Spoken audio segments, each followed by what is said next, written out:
Cole, Sky Sports News. Go ahead, James. Hi, Chris. How are you after your period in isolation? Yeah, good, thanks. Nice to be back out. Nice to be let back into the wild. Yeah, it was obviously a tricky 7 days. I mean, people are quarantining all around the world at the minute. I don't know how the guys did it going to Australia and doing 14 days, but no, good to be back out. Good to be amongst the group, and obviously good to be back on the training field doing what I'm supposed to be doing, obviously, which is what I'm here for. Yeah, how tough was it being confined to your room for 7 days? How did you keep yourself physically and mentally okay? Yeah, I mean, it was fine. Obviously, I mean, you get through it. I suppose it was more I didn't expect it more than anything. Obviously, turning up, we kind of had 2-3 days in mind. Then obviously, when we got the news regarding Mo, that obviously got pushed back for me as well. But I kind of tried to keep myself busy. Plenty of Netflix, plenty of PlayStation, talking to the family, talking to friends back home, and doing the odd session here and there. Well, I tried to get a fitness session in on my balcony daily. I got bands and med balls and stuff dropped to my room, which obviously had to be sanitized. But all that sort of stuff really. I just tried to keep myself busy as much as I could, but certainly caught up on some sleep as well. And is it all worth it, do you think? Oh, I mean, yeah, of course. Yeah, we're here to play cricket. It's different times, obviously, and don't get me wrong. There's times when you start thinking, is this a bit over the top and things like that? But everyone's going through the same. We're all learning day by day, and the most important thing is we're getting the opportunity to play cricket. So I think it is worth it. I think we've got no other choice at the moment as well. We're very fortunate the fact that we can still travel and play, international sport. There's a lot of people that are dying to see sport and are desperate to see sport. So, we're part of that entertainment business, and, we've got a job to do. And can I just ask you about the incident involving Steve Smith in Sydney, what you made of his shadow batting on Pants Guard? Yeah, look, it's I'm sure there's people have got their opinions on it. It's not the first time that I've seen something like that happen. So with the fact that it's such a big series, a big player, in a big moment, it's probably meant it's been blown up a little bit. But look, whether he had there's only one person that knows whether he was doing it to affect the opposition batsman or not, and that's Steve himself. You can look at it a few different ways. You could say that he was just shadow batting and doing what he would normally do, and it was a bit of a habit. Or you could say that he was trying to distract Rishabh from getting out of his zone, so to speak. But everyone's got their own opinions. But it's one of those things that a lot of the time something like that might go unnoticed. But it's such a big occasion, it's easy to jump on it. Yeah, you don't think it's Australia up to old tricks again, then? Look, it's hard for me to sit from here watching from a million miles away and say he was doing it to get into the Indian batsmen's minds, potentially. But as I said, there's only one person that knows exactly what he was trying to do. So I know Tim Payne came out and backed him as you'd expect him to do. But I think that's all I can say on the matter, really. Okay, thanks, Chris.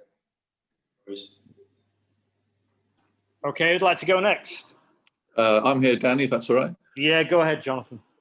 Okay, Chris, hello. Hope you're doing all right. Right.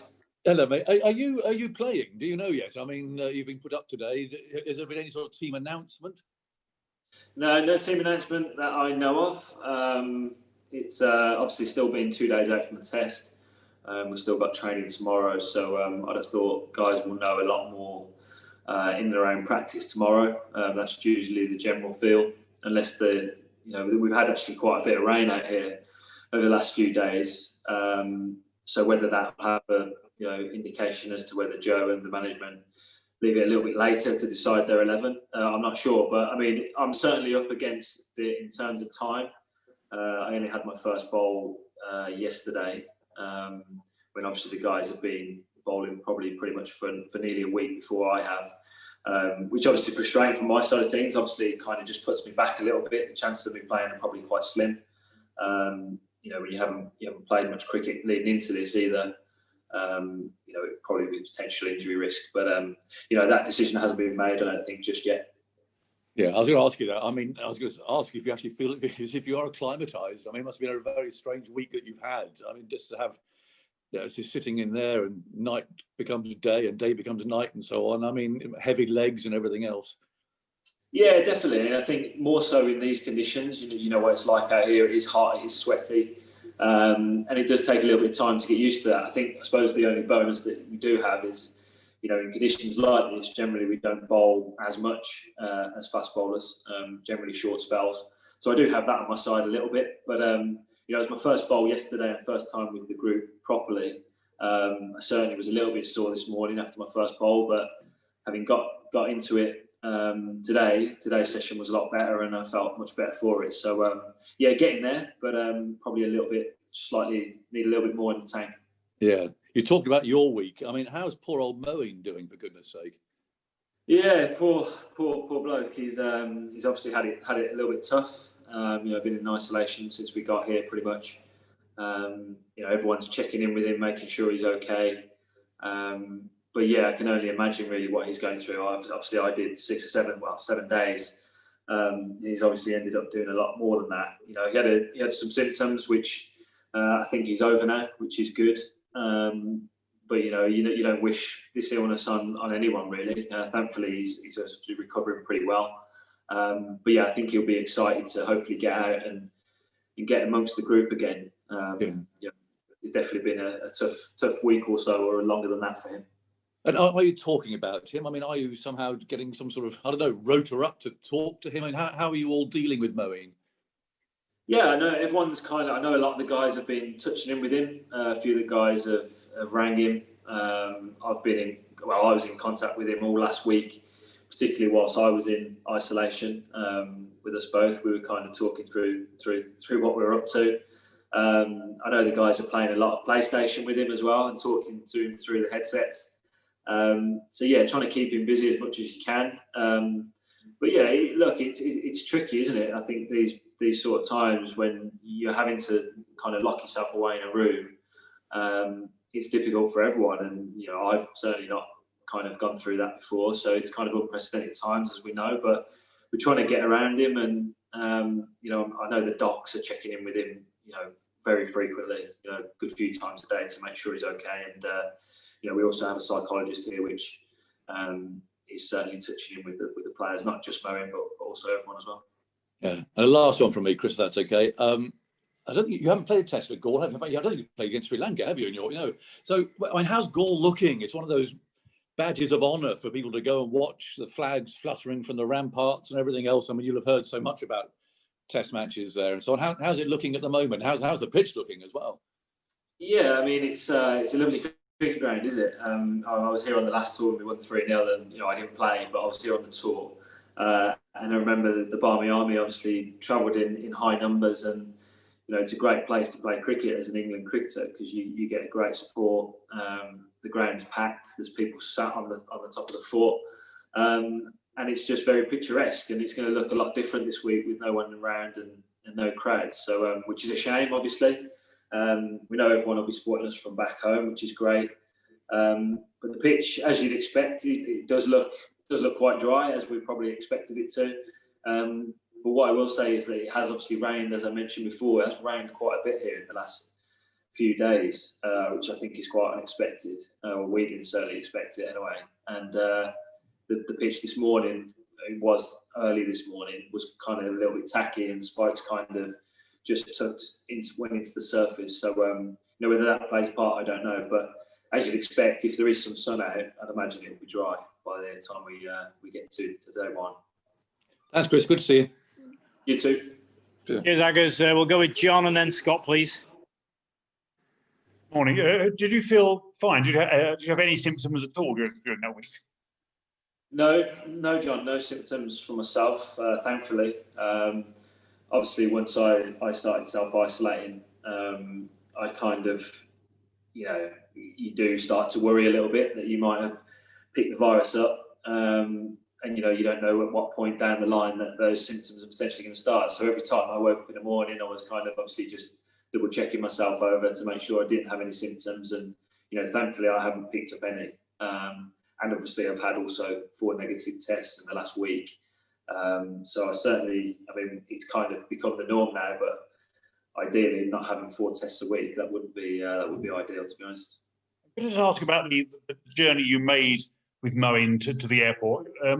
What sort of vehicle was it? A sort of minibus or?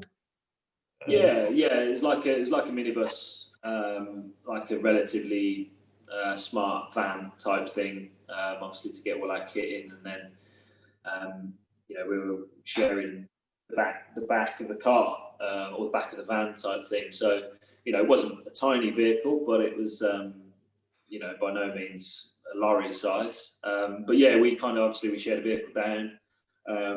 We took all precautions. We wore masks.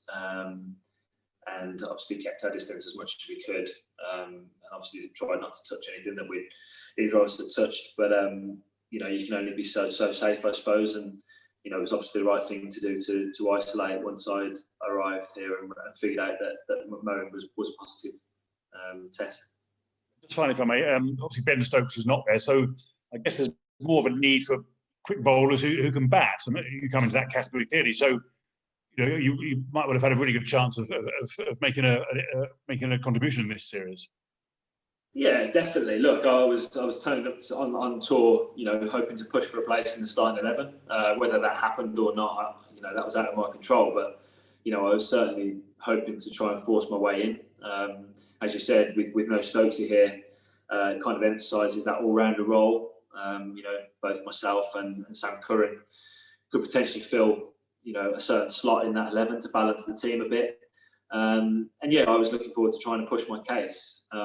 Still obviously trying to do that. Whether this week comes a bit too soon, probably likely, but moving forward for the rest of the series and hopefully in this series, I can try and force my way in. But yeah, a little bit frustrated that obviously I can't force my case for this first test, but kind of got my head around the situation and just have to move on. Okay, we'll go with Scott and then Ali Martin, please. Hey, Chris, you've seen with Sri Lanka's recent tour of South Africa and with Australia and India and Australia, there's a lot of injuries picked up by the fast bowlers, and that could be because you're in the bubble environment. Is there a concern for you guys that, especially with the amount of Test cricket you have in 2021, that there will be niggling injuries? I don't know if, look, there's always injuries. A busy schedule ahead. I think that's where your fitness and your S&C and your nutrition and, I suppose your professionalism all round comes into play. You have to try and look after yourselves, look after your bodies, do the right things, and then kind of it's out of your hands, you know what I mean? But I think I'm not sure the case with the Sri Lanka guys, but, we've obviously got a lot of tests coming up. There has been talk of rotation. There's been talk of giving guys breaks at certain times. And that's not just from a physical point of view, it's obviously from a mental side as well. So it's something we have to keep an eye on, yeah. But we kind of know as fast bowlers, occasionally you are going to pick up niggles and basically try and mitigate that risk as much as possible by doing the right things, listening to the experts and trying to follow, I suppose your programs, gym programs, nutrition, sleep, all those sort of things come into play. And we try and do that well. And I think we actually do that quite well as a team, to be honest. And you talk about the busy 2021 in Test cricket for England as well. You got a T20 World Cup at the back end. Do you allow yourself to get excited by potentially what England can achieve this year? I think it's hard to actually. It's hard to look that far ahead. We play a lot of cricket nowadays, and you kind of just look at what's in front of you. We've got a really exciting India series after the Sri Lanka series, but it's hard to even see that far ahead when you've got these 2 Test matches right in front of you. But of course, there's, I suppose, that opportunity that this England team and across all 3 formats could do something, really special across this year. But it is hard to try and focus on what's on at the end of the year when you've got such a big, winter for us here in terms of some subcontinent tours, followed up by a big English summer.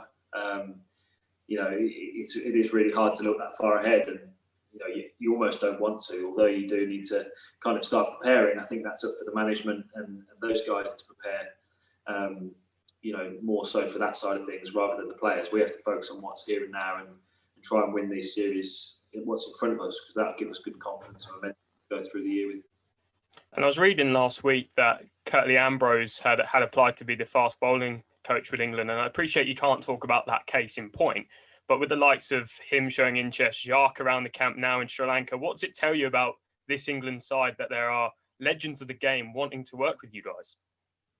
Yeah, I mean, that's brilliant. I think it shows that we've got such an exciting group of players, not just in the squads, but in depth as well. I think people see English cricket as all the teams and squads as an exciting group to work with, which is a real compliment to us as a team, and also to the management and staff as well, that we're getting the likes of those guys, like you say, those legends of the game, even interested in working with us, which is great. I mean, to have Callis here with us is just brilliant. I'm certainly, in awe of him. I actually worked with him at IPL KKR 2017, and it was fantastic to pick his brains there, and obviously to be able to continue that here in conditions which are very foreign to us. For him to share his wealth of knowledge is just fantastic. So it's really exciting for us as a team, and as I said, I think it's a big compliment to us as well. And just finally from me, what are you expecting from Sri Lanka in this series, obviously coming off those 2 tests against South Africa? I think it's hard to read into what's happened to them in South Africa. Obviously, it was a 2-match series. Very different conditions. They're very good in their own conditions, as most teams are. But in particular, for us as an English side coming to the subcontinent, it's always a tricky experience.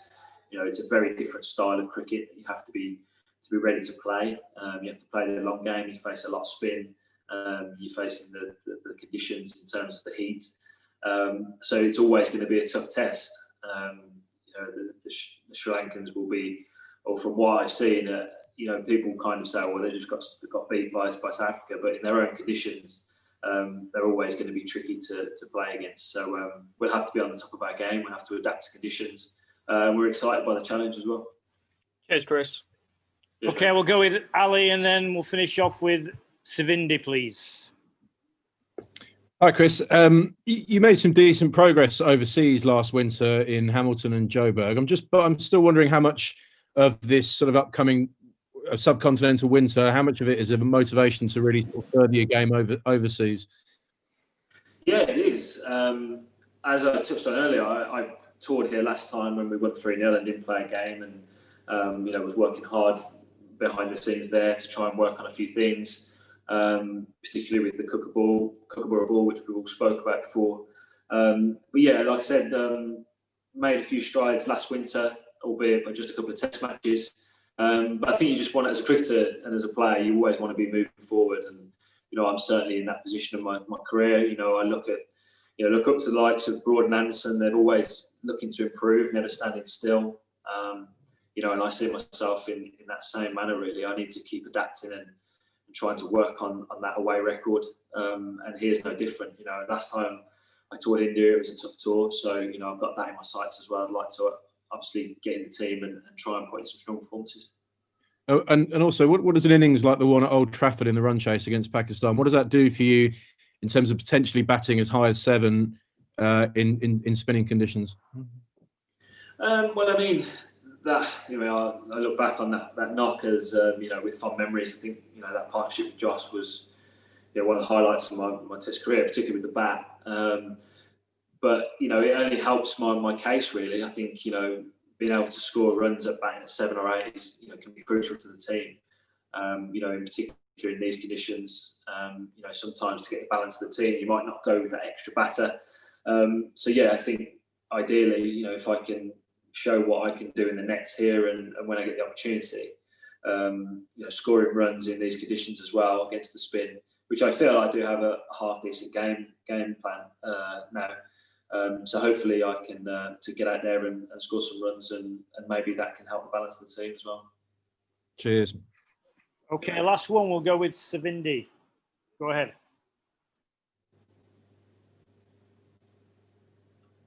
Thanks.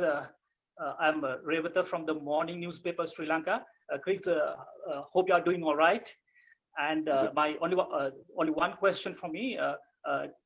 Galle International Stadium is one of the most picturesque and usually most attended venues in Sri Lanka. So playing entirely without any spectators, playing a tennis, playing on closed grounds.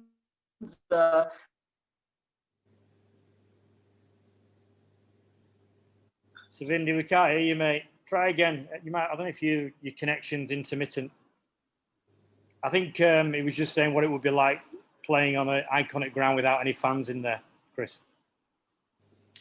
Yeah, it's going to be, as I touched on earlier. I think it's going to be a bit of a shame, really. Obviously, we're in the situation that we're in as a world right now. It's obviously a bit tricky that, you know, we're getting used to playing without fans. So I think as players, we kind of just get used to it, and we've got to get used to it because we've still got a game to play and hopefully a game to win. But at the same time, it will be a very, big shame to not have fans in at such a picturesque ground. As you say, it's a great place for us to play cricket. We've loved coming here in the past. I know the guys are excited to play on Thursday as well. But as you touched on, it's a real big shame that we're not going to have, one, our own travelling fans, but two, the locals as well. They always bring a great atmosphere to the ground. Really passionate about their cricket, support their team, and it creates a great atmosphere. So it really is a shame.